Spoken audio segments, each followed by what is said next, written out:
आविष्कार किसने और कब किया उसके बारे में। तो चलिए फिर वीडियो को स्टार्ट करते हैं। स्कॉटिश वैज्ञानिक अलेक्जेंडर ग्राहम बेल ने टेलीफोन का आविष्कार 2 जून 1875 में किया था।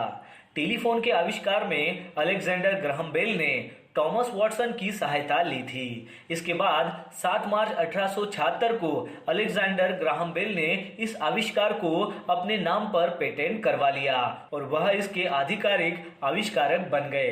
ग्राहम बेल ने अपने सहायक से जो पहला शब्द बोला था वह था, मिस्टर वॉटसन, यहाँ आओ, मैं तुम्हें देखना चाहता हूँ। यह आविष्कार धीरे धीरे अमेरिका में फैलने लगा और 1880 तक अमेरिका में 50,000 से भी ज्यादा टेलीफोन लग चुके थे, जो ग्राहम बेल के लिए एक बड़ी उपलब्धि थी। आपको बता दें कि अलेक्जेंडर ग्राहम बेल ने सिर्फ टेलीफोन का ही आविष्कार नहीं किया, उन्होंने इसके अलावा और भी बहुत सी टेक्नोलॉजी का आविष्कार किया था, जैसे कि Bell, photophone, metal detector, optical fibre system, decimal unit जैसे कई आविष्कार किए हैं, परंतु उनकी मुख्य पहचान टेलीफोन के आविष्कार के रूप में ही की जाती है। वैज्ञानिक अलेक्जेंडर ग्राहम बेल का जन्म 3 मार्च 1847 को स्कॉटलैंड में हुआ था। ग्राहम बेल के पिता एक प्रोफेसर थे, जबकि उनकी मां एक गृहिणी थी। ग्राहम बेल की मां और पत्नी दोनों बहरे थे, मतलब उनको सुनाई नहीं दे रहा था। शायद इसका कारण यह था कि ग्राहम बेल को ध्वनि विज्ञान में इतनी दिलचस्पी थी। उन्होंने टेलीफोन के आविष्कार के बाद ही प्रसिद्धि प्राप्त की, लेकिन उनके अन्य आविष्कार में मेटल डिटेक्टर, ऑडियोमीटर, फोटोफोन, हाइड्रोफिल और एरोनॉटिक्स भी शामिल थे।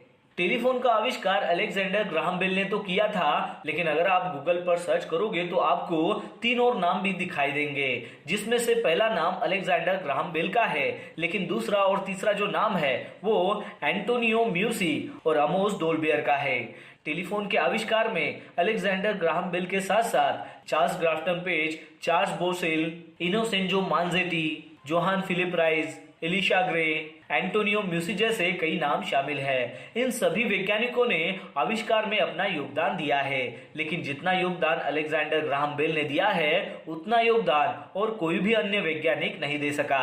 अमोस डोल्बियर ने साउंड वेव्स और इलेक्ट्रिकल इंपल्सेस का इलेक्ट्रिकल स्पार्क के रूपांतरण के बारे में खोज की थी। ग्राहम बेल के इस आविष्कार पर ज्यादा लोगों ने ध्यान नहीं दिया था, इसलिए उन्होंने लोगों की नजरों में इस आविष्कार की खासियत समझाने के लिए एक यंत्र के सार्वजनिक प्रदर्शन की तैयारी की। इस प्रदर्शनी में बेल ने टेलीफोन का पहला प्रदर्शन 10 मई 1876 में वॉटसन में अमेरिकन एकेडमी ऑफ साइंस में किया था। इस समारोह में बेल के प्रदर्शन की चर्चा होने लगी, लेकिन कोई भी टेलीग्राफ कंपनीज उनके इस प्रदर्शन को व्यावसायिक रूप से बाजार में उतारने के लिए तैयार ही नहीं थी। फिर उसके बाद बेल और थॉमस दोनों ही टेलीग्राफ के माध्यम से आवाज को 13 किलोमीटर दूर तक पहुंचाने में सफल रहे और साल के अंत तक उन्होंने इस दूरी को 229 तक बढ़ा दिया।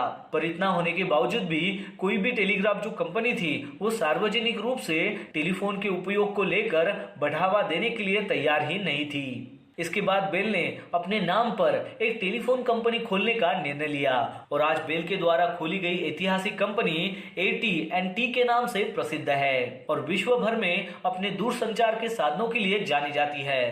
तो अब आप जान ही गए होंगे कि टेलीफोन का जो आविष्कार है वो किसने किया था और